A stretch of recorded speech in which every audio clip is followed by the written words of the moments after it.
How one fatal turn doomed the HMS Coventry. It's May 25th, 1982, deep in the South Atlantic. On the radar of the British destroyer HMS Coventry, 4 enemy jets are screaming towards them, flying just feet above the waves. For a few terrifying seconds, the ship's advanced Sea Dart missile system is completely blind. Moments before, Coventry and her partner, HMS Broadsword, formed a layered defense that was designed to be almost invincible, a perfect missile trap. But in the heat of battle, Coventry's captain made a desperate, split-second decision, a hard turn to get a clear shot. In that single moment, he unknowingly steered his ship directly into his partner's line of fire, neutralizing the very defenses meant to protect them both. It was a fatal turn, a catastrophic mistake born from the chaos of combat, and it would send one of the Royal Navy's most modern warships to the bottom of the ocean.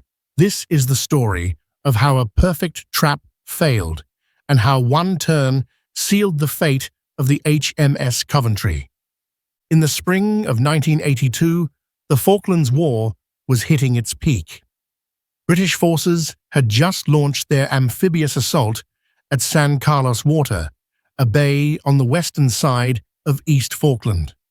This beachhead was the key to retaking the islands, but it was a shooting gallery. The troop transports and supply ships in the bay were sitting ducks for the Argentine Air Force, which was flying relentless, low-level attacks to try and shatter the invasion. To protect the landings, the British needed a shield. They had to draw the Argentine jets away from the vulnerable ships at San Carlos. The answer was a high-stakes gamble, a mission for 2 specific ships, the Type 42 destroyer, HMS Coventry, and the Type 22 frigate, HMS Broadsword. They were sent to an exposed position northwest of Falkland Sound, an area that would soon earn the grim nickname Bomb Alley. Their mission was to be a deliberate decoy, to basically scream, "Come and get me," on Argentine radar. Individually, these ships were formidable. HMS Coventry was armed with the Sea Dart missile system, a powerful weapon designed to knock out high-altitude aircraft from over 40 miles away. HMS Broadsword carried the Seawolf system, a revolutionary point defense missile that acted like a goalkeeper, automatically taking out anything that got too close. Together, they were an incredibly potent pairing, unofficially known as the Type 64 combo. The idea was simple but deadly. Coventry, the long-range sniper, would handle threats from a distance if anything slipped past. Broadsword's Seawolf would act as a rapid-fire shotgun, protecting them both at close range. On paper, it was a near-perfect, layered air defense system. Captain David Hart Dyke of the Coventry knew the risks. He later admitted he understood their mission was almost suicidal, but it was a necessary sacrifice. They were the bait in a deadly trap. But as the day went on, it became clear the trap had flaws the Argentinians were about to exploit with devastating precision. The Argentinians had a score to settle with HMS Coventry. She was a proven threat, having already shot down several of their aircraft. So on May 25th, they organized a dedicated strike. 2 flights of A-4 Skyhawks took off with one goal: eliminate the missile trap pair. The first flight, call sign Vulcan, was led by Captain Pablo Carballo. His pilots were masters of a terrifyingly effective tactic: low-level attack. They approached over land, using Pebble Island to hide from British radar until the last second, flying just a few meters above the waves with sea spray kicking up over their canopies. They were nearly invisible. This approach revealed a critical weakness in Coventry's Sea Dart system. Its radar couldn't distinguish a low-flying jet from the ground clutter of the island behind it. As Carballo's jets suddenly burst into view, chaos erupted in the operations rooms. Coventry's missile operators scrambled for a lock, but it was too late. Meanwhile, on HMS Broadsword, the Seawolf system successfully acquired the two incoming Skyhawks, but then disaster struck. The system's computer, seeing two jets flying so close together, struggled to differentiate them. When the aircraft separated, the conflicting data caused the guidance system to lose its lock, and it failed to launch. Both ships' primary defenses had failed. It was now down to guns. Coventry's 4.5-inch gun opened fire, but its targeting was off, and the shells splashed harmlessly behind the jets. Carballo, seeing the fire, switched his aim to broadsword. One of his 1,000-pound bombs skipped off the water, tore through Broadsword's flight deck, and wrecked the ship's Lynx helicopter. Miraculously, the bomb didn't explode. The first attack was over. Both ships were still afloat, but the perfect trap had been sprung and had failed. The bait was now wounded, and another wave of hunters was on its way. Aboard HMS Broadsword, the crew frantically worked to get the Seawolf system reset. They knew more jets were coming. The second flight, Zeus, led by First Lieutenant Mariano Velasco, was now closing in to finish the job. On the bridge of HMS Coventry, Captain Hartdyke faced a terrible choice. The first attack proved his main weapon. The Sea Dart was useless against jets coming from over the nearby land. To have any chance against this second wave, he had to change the geometry of the fight. He needed to turn his ship to get a clearer shot, to unmask his missiles from the island's interference. He gave the order: a hard turn to starboard. It was an understandable decision, a commander trying to regain the advantage. But it proved to be catastrophic. The turn had two immediate and devastating consequences that completely neutralized their layered defense. First, as Coventry turned, its hull swung directly into the path of HMS Broadsword's missile launchers. At that exact moment, Broadsword's crew had reset their Seawolf system. It was back online and had a solid lock on the incoming Skyhawks. They had a perfect shot, but they couldn't fire. HMS Coventry was now physically blocking their line of fire. The goalkeeper was helpless, forced to watch the attackers scream past. The second consequence was even more ironic.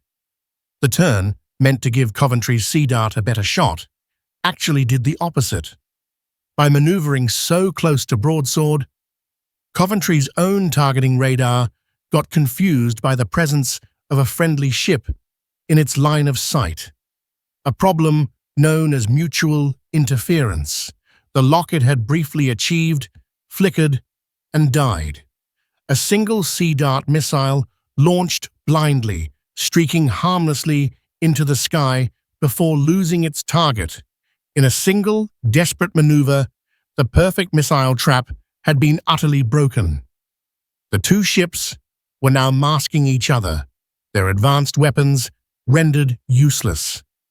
With both missile systems out of the fight, the defense of HMS Coventry fell to her guns, but her last lines of defense were already crippled. The 4.5-inch main gun was still firing inaccurately. Then another critical failure. The port-side 20mm Oerlikon cannon, the one facing the incoming jets, jammed sailors on deck, opened up with rifles and machine guns, a brave but futile gesture against jets moving at over 500 miles per hour. For Lieutenant Velasco and his wingman, it was a clear run. They flew through a storm of ineffective gunfire and pulled up for the final attack. 3 1,000-pound bombs slammed into HMS Coventry's port side just above the waterline. Two of the bombs detonated. The explosions were catastrophic. One blew up directly beneath the ship's operations room and computer center, wiping out the ship's nerve center and killing or incapacitating most of the senior officers. A second bomb tore open the forward engine room, ripping the heart out of the vessel and starting uncontrollable fires. The ship, a pinnacle of naval technology just moments before, was now a burning, powerless wreck. The effect of the two bombs was immediate and violent. HMS Coventry shuddered and almost instantly began listing heavily to port. Water flooded through the huge holes in her side, and thick, black smoke poured from her interior. Power was gone. All communication was lost. Within minutes, it was clear the ship was doomed. Yet, in the midst of this chaos, the professionalism of the Royal Navy crew took over. The evacuation was orderly. Men helped their injured shipmates, deploying life rafts and guiding others through smoke-filled corridors. Captain Hart Dyke, wounded and dazed, was one of the last to leave, stepping from the capsized hull onto a life raft only after making sure his crew were clear. Just 20 minutes after being hit, HMS Coventry rolled completely over, her keel pointing to the sky, and sank beneath the cold Atlantic waves. She took 19 of her crew with her. In the water, awaiting rescue from the freezing sea, the survivors began to sing. In a moment of incredible resilience and dark humor, they sang, "Always look on the bright side of life." From a Monty Python film, their rescue came from the very ship they had inadvertently blocked. HMS Broadsword, though damaged herself, immediately began rescue operations, pulling 170 survivors from the water. The partnership that had failed so catastrophically in combat proved its worth in the aftermath, as one crew saved the other. The story of the Coventry is a powerful reminder of how technology, tactics, and human decisions collide in the heat of battle. These deep dives into military history are only possible because of the incredible support from viewers like you. If you appreciate this kind of detailed analysis, consider subscribing to the channel and hitting the notification bell so you don't miss our next exploration into the critical moments that shape history. The sinking of HMS Coventry was a brutal tactical victory for Argentina, but it didn't change the strategic outcome of the war. The landings at San Carlos were ultimately successful. However, the loss sent a shockwave through the Royal Navy. Admiral Sandy Woodward, the British task force commander, wrote in his diary that the loss made him question if they were losing the war. Ultimately, HMS Coventry wasn't sunk by a single superweapon or a lone act of brilliance. She was sunk by a chain of failures. A brilliant Argentine tactic exploited a known radar limitation. A system glitch occurred at the worst possible moment. A cannon jammed. And at the center of it all was a single, understandable human decision made under unimaginable pressure. Captain Hart Dyke's turn was not incompetence. It was a commander's desperate attempt to fight his ship. But in the complex, electronic ballet of modern naval combat, that one move created a fatal dissonance, proving that even the most perfect systems can be defeated by the fog of war. The wreck of HMS Coventry now lies on the seabed, a designated war grave and a permanent memorial to the 19 sailors lost that day and a 20th who would later die from his injuries. Her story endures as a stark lesson, written in steel and seawater, about the high price of war and the razor-thin margin between victory and disaster.